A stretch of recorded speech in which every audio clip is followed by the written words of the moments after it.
So let's have a look at some of the conversation with the Prime Minister this morning, because one of the things I heard, and I don't think it comes up in this first clip, I will do my best to keep my powder dry, people, is that they are, whether they're prepared to say it or not, what they're planning on doing will actively put more children into poverty. Without question, it will happen. And then what this government and their right-wing troll-based supporters will say is, well, it's a parent's choice. It's like, you will put more children into poverty without question. Now, I'll look at that face before you hit play. Just look at it. Let it fucking sink in. If that's not the face of National, I don't know what is. They've just had a goober. Basically, he's just sold the whole thing about why they're going to do it and why it's going to work. We're not going to play any of that bullshit, because Daniel Faitawa starts off with quite a good question. He asks if they've actually spoken to any beneficiaries about this plan. Have you spoken to beneficiaries, and what's been their response? I haven't personally, but it's been a policy of ours. A surprise, isn't it? The election, and we've just said it's about fairness and it's about rights and responsibilities, and that's the deal we have with each other in New Zealand. Do you not think, Prime Minister, you should be listening to beneficiaries, at least hearing what they have to say regarding this, because this is the lifestyle that they lead. These are the poorest people in our society. Yes, and we want them to get off welfare and into work, because that is fundamentally better for them. Daniel does a really good job, because I know the question's about to come screaming out of your mouth, as it would out of my mouth. They were looking for work. We won't even have to say it. Daniel asks it next. It's perfect. Families and their future. And so what we're talking about here is actually the people that are on the job seeker benefit, who are deemed able to work, can work, and should be working. But do you think you should have spoken to them? Well, our minister has met with beneficiaries. Our Ministry of Social Development has met with beneficiaries. But I just ask you to take a step back and say we're focusing on a very. This is a new thing. You know how we like to identify what the PR team has been doing on the night before. The PR team last week has been doing just take a step back. I think he says it 3 times in this. And my favourite one is when he says, not in this clip, but another one, just take a step back and focus on what we're talking about. Whereas the previous 2 sentences, he's been blaming Labor. But he's like, no, but when you question me, we need to focus on what we're talking about, after he's just been not focusing on what they're talking about and blaming Labor because Labor bad. A small number of people, I think, that actually are not meeting their obligations, and all we're reminding them about is to say, hey, listen, you've got people watching your show today that have got up early, going to work, paying their taxes, getting through paycheck to paycheck, and that money is expected to go to support those that actually need it in a temporary place. See, this is what we're saying with the last guest. The good people who are going to work are looking after you bad people who are still in your pajamas watching this show. As they look for new work, and we're doing everything we can to support them. We've got 4,000 more phone case managers coming on. So this is where he goes into the next part of the conversation. But did you want to comment on that one first of all, Chu? Because we're about to move on to the next part of the conversation, which is going to be the obvious question: where are the jobs? Hey, chat, just want to know if an unknown phone number calls your cell phone, what do you do? Don't answer it. Oh, I'll answer a phone number. I don't answer unlisteds. Yeah, I just let them go to voicemail. Yeah. And under this, does that qualify as putting me on that orange light? Yeah, I don't know. Again, he backpedals there and goes, oh, it's actually not that many people. That's not that many people. Yeah, so why? We this tiny percentage of welfare sponges and moochers. He'll change when he was pitching it yesterday. There's people who've got to get off the dole. I am a tough, decisive leader, and I'm going to punch down on those at the bottom because that's what I was voted for. That's my mandate. I hate the poor. This man that has never had an interaction with a government department to the level that he's enforcing on people. He has a perception of what someone on a job seeker support is, and it's not charitable, and he's never interacted with someone. He's definitely not reached out and got his own take on it. He's happy for his other middle managers to go out there. Look, Erica Staff has spoken to Louise Upson. Somebody's spoken to unemployed, I guess, but I won't. Yuck. Why would I? Out of touch. Just as massively out of touch. He does not know what a person on job seeker is. He has a right-wing idea of what one is, because it's always always that sort of thing. Someone who's happy to cruise on this pitiful amount of money that we try to say is support to get you through the tough times. He's put thousands of people, tens of thousands of people on that job seeker benefit in the last 6 months. Mm-hmm. And he hasn't spoken to one of them. Yeah. One. As an aside, just so people know, because people, in fact, we had when we had our meetup a couple of Saturdays ago, one of the things that was said to us is you should try and get some people from the opposing side on. So this week, again, not for the first time, Christopher Luxon, Nicola Willis, and David Seymour have all received emails being asked to come on for a conversation. That was sent in the weekend. Haven't heard anything yet. There's something else I sent an email out on today, but we'll talk about that more later in the show. But just so you know, if anyone ever kind of goes, oh, echo chamber, we are. Everyone who does this kind of thing has an element of echo chamber, but it's not because we don't attempt to engage. They just don't respond. We haven't responded yet this week, so we'll see what happens. Right, the second clip is talking about where are the jobs. Now, there's a very good point made by Daniel Faitawa. I'm giving him his props that Mr. Luxon is about to talk all about the resources that they're putting into this. And Daniel goes, so there's plenty of resources, but where are the jobs? It's a very good point and very well said. We've got 4,000 more phone case managers coming on stream. We've got 2,100 more community. So they're spending money on job it. counsellors helping as well, particularly with young people 18 to 24. We've got 42,000 of those young Kiwis actually on unemployment. We want to get people into work. You know, that's what this has to be about. But all we're saying is, look, you know, all we're expecting you to do is meet some pretty basic obligations to get yourself to work. So it sounds like the resources are there. Yeah. Where are the jobs? Well, the reality is unemployment has been rising. As you know, we're in a tougher economic cycle. And it's not about not being able to get a job. It's about doing everything you can to be prepared to get one. And so we Where are the... Hang on. So it's not about getting a job. It's about cosplaying on how to get a job. That's what he's saying. He's saying if you don't get a job, it's fine. But you got to make sure that you look like you're ready to work. What? So if I turn up with a hard hat on and carrying a hammer, is that going to be enough? Because I look like I'm ready to work. I look like I'm prepared to go. It's just what this seems like is this is management speak, Chewy. This is KPIs, this. Because it's not actually, he's just actually said it, it's not actually going to get people jobs. This is not going to see employment numbers increase because we already know unemployment is going to increase because of this government. Yes, the numbers were always going to increase, but we believe, and we've been advised from economists, that it's a choice that National has made through their policies to have the number of unemployment go over 5%. I accept that from the experts. That means this government is making choices for more people to be on that job seeker. And then they're saying, make sure you look like you're ready for a job after we've created an environment for you to lose your job. It's all pandering. It's all bumper sticker stuff. It's them being able to say, tough on crime, tough on beneficiaries. Chewy? Pat, if we could take a step back, it's even more than that. It's introducing a level of desperation into the job market. So you've lost your job and you're on job seeker and you know that Wins is going to come after you because of that. You need to take a job, any job, at any wage. You're not going to hold out for the right job, something that's in your area of training or experience or has the right pay packet, or maybe it's in the right area where you live. You have to take a job, any job. And if you've got a job, you don't want to be fed into that machine. So you're certainly not going to rock the boat. You're not going to ask for a pay rise because you know that there's 5, 6, 7, 8% unemployed that are happy to swoop in and do your job cheaper.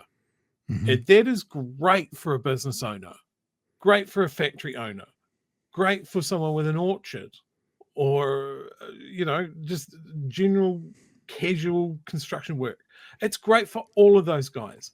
They pay under the barrel. And that is the job market that he is creating. Yeah. Or created. Well, but also remember, who are the people losing their jobs right now? We hear about all the public servants. We hear about middle management. We hear about bureaucrats losing jobs. And you know what he fucking said today? Oh, you should be a digger driver. That's a cool job. I'm like, Yeah, what? guess what? It's the New Guess Zealand what? version of learn I to looked at code. that.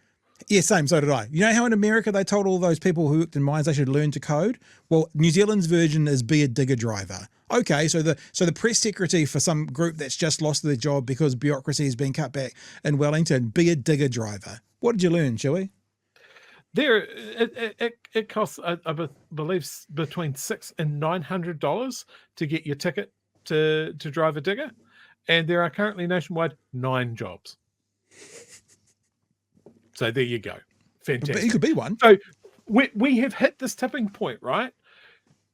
All of the tradies, all of those manual jobs, they're fucking off where the money is. Yeah. That's Australia. And we're also losing the skilled jobs, the people that had that your public service experience. We're losing our nurses. We're losing our police. We're just losing. And everybody that is left is going to get tarred with the same brush of being a welfare sponge who isn't doing what they're not meeting their obligations. Now, I have had, in my working experience, thankfully, a relative brief period of interaction with WINS when they're on this. And when they're talking about meeting your obligations and being ready for work, what they mean is that they're going to call you up and drag you in to a seminar about personal hygiene, about how to, I'm not even kidding, Pat. Yeah. Personal hygiene, an hour and a half mandatory lecture about how to fucking wash yourself. All right. Think that you've got your personal hygiene sorted, don't need to go to that workshop. You're not meeting your obligations. Sanctioned. You know, Okay. in my personal experience, hey, I wasn't full-time employed. I had 3 part-time permanent jobs. Didn't meet the obligations. Turned down full-time temporary work that would have cost me those 3 part-time jobs. Not meeting my obligations. This is the tick box fucking thing that they're going to head down to. I dealt with people in Lower Hutt that would come in and go, got any jobs? No, I'm sorry, I don't have any work going. Can you sign my form that I asked you? I have to meet my obligations. None of these are actively trying to put people in work. They are not trying to solve that problem. The problem that they are trying to solve is they want to be seen to be tough on the poor, to keep the work market and wages down for their donors, for their voters who love this shit, who love punching down on these people. Yep. All right, we're going to keep going. This is still talking about the jobs, and then we're going to get into a part about where are the evidence that sanctions works. And to be prepared to get one. And so where are the jobs? Well, the jobs. There's a tough labour market out there. Well, so where are the jobs? Because unemployment figures show 33,000 more New Zealanders. So hang on. Is 33,000 jobs, Chewy, bigger than 9 digger drivers? Is that number bigger? I'm not very good with maths. I It's think about I'm going even. to have to go for a WINS seminar on how to work a calculator to find out. Yep, thank you. Jobless compared to this time last year, with the unemployment rate sitting at a 3-year high. Yeah. So where are the jobs? And that's exactly why we're working incredibly hard to make sure that we actually get inflation under control, we get interest rates down, we get the economy growing, and we get more employment opportunities for people. Yes, unemployment's rising up. In the context of New Zealand's history, it's still pretty low, and there's opportunities out there for people, with respect to, I was talking to people in construction wanting digger drivers, just on the weekend. I was talking to people earlier last week about opportunities in horticulture. So there are jobs there, but the point is opportunities it's not in about penalising horticulture, people or sanctioning fruit people who picking. can't, who are not getting a job. picking. It's about doing everything you can and taking your responsibility seriously to prepare yourself to be able to take that job. So as we said, it's cosplaying. As long as you've got a briefcase and you've done your hair, it looks like you're ready for a job, Chewy. Hey, I'm going to just keep rolling into the next one. We had a good chat about that one just because we've got a couple of clips to go. This one's shorter. That's only 60 seconds. Again, great question from Daniel Faitawa. We want to know about the evidence where sanctions has worked. As we were talking to Kay earlier, lots of stick from this government, not much carrot. I wonder, Chewy, and I don't know how this would work, but if you flipped it, literally did the opposite, rather than saying, if you don't attend these things, we're going to cut your benefit. What about if you did attend them, we'll give you an extra $20 in your pay packet? Wouldn't that be a better way of thinking? Wouldn't that be carrot over stick? Don't know. I always remember hearing when I was a very young parent, meaning had young kids, someone saying to me, when your kids are playing in the front yard, rather than saying to them, don't play on the street, you say to them, stay in the yard. Gives them the focus. Does the same thing, but let's keep playing in the yard rather than stay off the street. And it feels a bit the same. Carrot. My mum used to say, what is it? You catch more flies with honey than vinegar? I wonder if this government could get a lesson from my old mum. All right, evidence that sanction works. What evidence are you looking at that shows sanctions do help people get back? Daniel, you've made a mistake straight away. What evidence are you looking at? Do you know who you're talking to? Do you know these are the guys who literally refuse to look at evidence, have stated they won't read it? Well, I mean, you just got to look at the last 6 years under the previous government. This is the evidence. Look at the previous government. That's the evidence. Look at the previous government. You had unemployment at 3.2%. You had job vacancies in every sector in every region of the country, and you had 70,000 more people at a job seeker. The unemployment figures, 33,000 sure. more. So we can talk about the previous government, but I'm just trying to give you a sense of, in terms of you asked about evidence, and what I can say is I can look at the history of that and say that didn't work. What didn't work? You haven't. All you've said is what happened under Labour. You have given no evidence for what actually the situation was, what the economy was. What evidence have you got there for it? And this is where he's about to tell us that we need to stay focused on what we're talking about, just while he spent a minute talking about Labour bad, not focusing on what we're talking about. And then likewise, I can also go back to 2010, where we know that sanctions are a good incentive for people to actually make sure they're compliant with their obligations. And that's the MSD report that you're referring to back in 2010? Back in 2010 as an example. But what I just say to you is, again, just stay focused on what we're talking about here. Right. Vast majority of Kiwis on JobSeeker doing a great job, fully compliant, meeting their obligations. But it's just not fair, and it's just not right, and it's not in the spirit of the rights and responsibilities we have with each other and to the country if you're going to take the mickey and actually not do some pretty basic things. Get a job profile. Yes. Talk to your case manager. Show up for an interview. There you go. That's that second part, don't you? So it's a classic Luxon where he basically does what he then tells the rest of us we're not allowed to do by not staying focused on what we're talking about, which was where is the evidence? He was talking about Labour. So Mr. Luxon, stay focused on what we're talking about. Where is the evidence? Didn't actually answer that question, Joey. Sanctions aren't an incentive, just through a basic use of that word.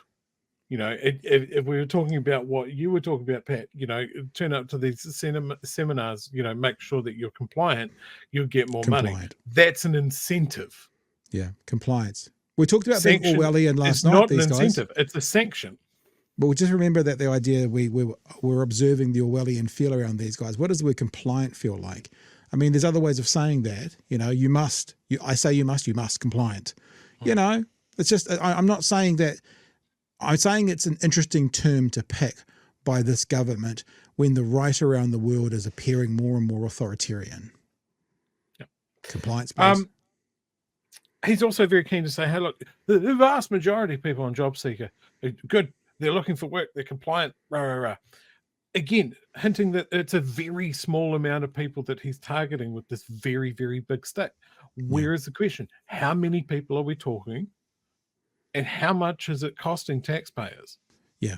We never see that mentioned because it'll be a ridiculously small fucking number that would absolutely be dwarfed by how much money IRD could claw out of corporate tax cheats. Yeah. It's solvable. That problem is solvable. And we don't, because they don't want to solve that problem. Full employment historically means high inflation, right? Because the jobs that are vacant, everybody's already got jobs. So these employers have to pay more to attract people to fill that position. That means the ball's in the worker's court. That's bad for business, but it also means the worker has more money to spend in the economy. You know, they can pay their debts. They can buy nice things. But that's inflationary. We're constantly trying to balance a seesaw here. And these guys are stacking bricks on the business owner's end. Yeah, 100%. Fuck the workers. Our donors have high costs and they don't want them. Yeah. We want to depress the working market, and the best way that we can do that is to wade into a stick of unemployed, a clump of unemployed people with a big fucking stick. It's worked for the National Party in the past. I assume that Luxon has a full-body picture of Ruth Richardson on his bedroom wall. A full-bodied picture. Yeah. Yeah, you can only get this by every leader of the National Party gets issued one when they're hatched at whatever empathy-free fucking factory that they're all raised in. Look, I would say to this, like, every prime minister and every minister in charge of wins or whatever unemployment needs to have a couple of months on an unemployment benefit. Move into a state house, leave all of your shit behind, move into a state house on a job seeker benefit, and you tell me what a cruisy fucking life that is. Actually, Mr. Luxon, tell me in, I don't know, hundreds of meters, how close have you ever gotten to someone that's in that position? Was it accidental? Did you take a wrong turning somewhere? You know, this man has no concept of what it's like. He has no context because for decades he hasn't lived in this country. Yeah. Why do we expect that he has, him and only him, his party have the only answers here?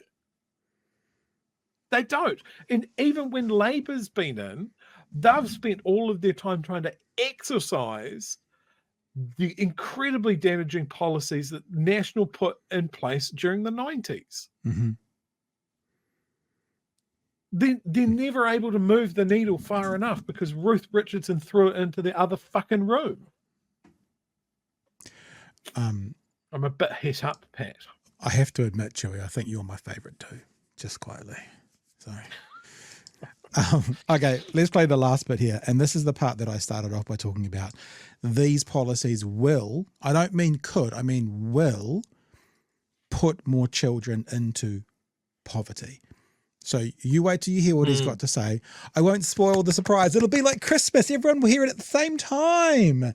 What they're going to do when they talk about cuts to people on the benefit with children. They're being very, very generous. Very generous. For an interview. Half of those benefits are sent to go to a payment card and money management scheme. This was part of your deal with your coalition partner, ACT, and yet they're the so-called party of rights and freedom, yet you're taking a freedom away to decide how people should spend their money. Well, let's be clear. The rights and responsibilities side of it is you have rights and freedoms as a New Zealander, but you also have duties and responsibilities. And when you take a job seeker benefit, which your fellow New Zealander is paying... Is it wrong that I say they being politicians in this point in time, the National Party, always talk about the rights and responsibilities of poor people? We never really hear fuck all about it when they're talking about their wealthy mates, do we? Like the rights and responsibilities of paying fair amounts of tax sort of thing, Chewy. But it's always very important to use that attack on the vulnerable and the poor. Yeah, you've got rights, but responsibilities. Well, but hang on, you've got rights, wealthy people, but what are your responsibilities? We just never really hear a government going after them when it comes to responsibilities. They just get a free pass, it seems. Look, I can't do a rant like you. I'm done. It's 45 seconds and that's me done. But I got one yes, Pat, in the chat, so I'm happy, not 47 like Chewy got. Paying for through their taxes, you have a responsibility to do the minimum of what we're asking you to do, which is get your CV together, go to a job interview, check in with your case manager. How many? Not rocket science. How many people? Not difficult. And so what we've got is if you stay, you've got 5 days to get out of amber, which is just get compliant, and that's great. And we're all good. Sounds like a porn show to me. 5 days to get out of amber. Get out of amber. If you're actually persistent and you continue to be non-compliant with your... Okay, hang on. Let's just pause for you and think that's not a bad piece of content. It could be some kind of no, maybe not Discovery Channel, but some kind of documentary series of, yeah. Anyway, we'll leave that. Obligations and refusing to do any of those basic things, And these guys won't even talk to us. Do you ever wonder why, Chewy? then yes, you get a series of escalations, and that may mean half your benefit goes on to money management, Listen. which then enables you to, you're restricted as to where you can spend half that money at certain retailers. The next piece is you lose half the benefit, and the other piece is you lose the full amount. If you happen to be, if you think about the sanctions, we've seen a big uplift in sanctions being applied this quarter versus last quarter last year. About 90% of them are actually people with no children, and we've also kept it so that if there are dependent children in a household, that you don't lose the full benefit, but you can lose up to half of it. Oh, how generous are they, Chewy? If you've got kids, you're only going to lose half of your benefit. Now, it doesn't matter that you're paying more than half your benefit in rent, but if you've got kids, you'll only lose, generosity, thy name is Baldylocks. Only half, Chewy. These policies will put children into poverty. If they're already in poverty, technically, it will put them further into poverty. This is the exact definition of knee on the neck of the vulnerable. Chewy. But remember, there's only a relatively small amount of them. I'm not going to tell you how many. I'm not going to tell you how long they've been unemployed. How much I'm not going to tell you how long they've been non-compliant for. Because if he was forced to answer those questions, I think the vast majority of people would go, that's an acceptable cost. Yep. Because most people aren't cunts. This payment card thing, right? There's so much that's just being left out there for people to fill in the gaps, right? We're going to put them on payment cards because if we don't, they'll send it on booze and cigarettes and pokies, right? They've pointed out that these cards can only be used at certain retailers. Now, in my job, in my last couple of jobs, actually, I've had interactions with people on these wins cards as they exist now. Yeah. So say you're unemployed and your cell phone dies. And of course you need a cell phone to be contactable, both for potential jobs and wins and making sure you're all compliant and that sort of thing. So they give you maybe a grant or something on one of these payment cards. So you look for a phone that you can afford with this grant, and maybe you go into the shop that's got the best price. Now, does that shop accept that payment card? Mm. In the case of my last couple of employers, no. There is one shop that sells cell phones that accepts that card. It's the Warehouse. Right. So they might not have the best price. That's where they go because they have to. And that's going to be the same thing for groceries. You go and do your grocery shop on one of these payment cards, but God help you if you have something that is on the list of non-compliant items in your whole shopping basket. You won't be able to use it. It's just patronizing. But it's actually worse than that, Chewy, because let's just say it's cigarettes or alcohol, right? Oh, no. Let's just say you have an addiction issue and you haven't got over it yet. What you'll end up doing is you end up saying to somebody else, you give me $120 cash and I'll give you $150 on my card. I'll buy your groceries and you give me $120 for it. So actually what it'll do, it'll end up having people be in more desperation. That's what these cards will do. I've been involved with those cards. When my marriage broke up, I was pretty destitute for a while. Still am kind of, but nothing like that. And it was fine because we were using them for food and it was a pack and save. No problems. It worked for us for that system. But this is what happens with food stamps in America is people sell them and they sell them for lesser value than what they're worth, and then they end up being worse off. So and then the government will say, responsibility, same as the children, responsibility. It's not as easy. If you could fold a life up in such an easy package, yeah, sure, fine. Theoretically, life doesn't work like that. Lives don't work like that. There are difficulties in life that aren't solved by a simple tick. It's more difficult. And if you're not going to be nuanced in this, then you are going to cause harm. You are going to put more children into poverty by trying to sanction the parent half of their fucking budget. You're going to do that because you can't go, tick, everyone should fit into these boxes. That's not what society is. That's not what people are. And it is, I mean, I can't think of another word, but it is just bloody evil. It's evil and it's mean to do this to the most vulnerable, poorest people in our country. This is where UBI comes into it for me, right? There's economic benefits and there's social cohesion benefits, right? Yeah. Give people dignity. That is something that is mentioned every time. Like here we hear, if you're on Job Seeker at the moment and you see the leader of this country go on the news and just basically go, well, you know, if we just leave it alone, people stay on Job Seeker because it's fun. You know that that's not true, but that's what the Prime Minister's got up there and said. That's why people talk about dignity. That woman that was in the clip that we watched yesterday that was like, oh, well, sometimes I like to get some coffee and a packet of biscuits. Yeah. Extravagant. Definitely go after her. What the fuck? You know, in one of the UBI studies that I've read, I think it was Finland, as they targeted it at people that had addiction issues, long-term homeless, had long-term unemployed, that sort of thing. And they found a tiny percentage of that money went into funding that sort of lifestyle, went into booze or drugs or whatever. Most people saw it as the opportunity that it was, that someone wasn't breathing down their neck, but they could go and get an apartment. They could get their shit sorted out. They had the dignity of a little bit of space to do it. And that is my firm belief that that's what people want. There is always going to be a percentage of people that go, you know what? I'm okay with being destitute. I'm okay with this. It's better than working. And you know what? Fine. It'll be such a small percentage.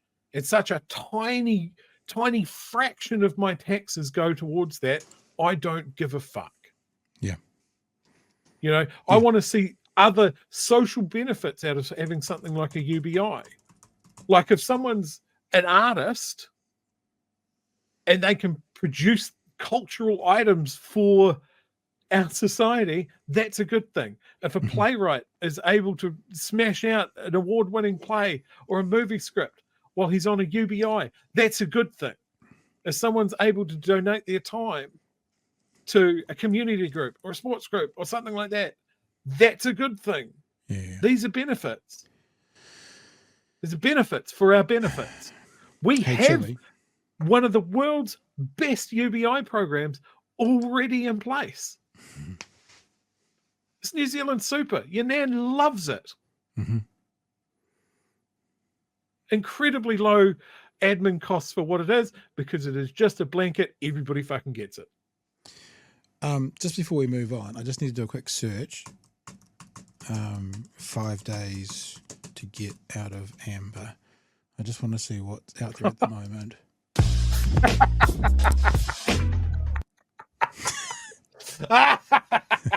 I don't recognize that piece of music. Neither.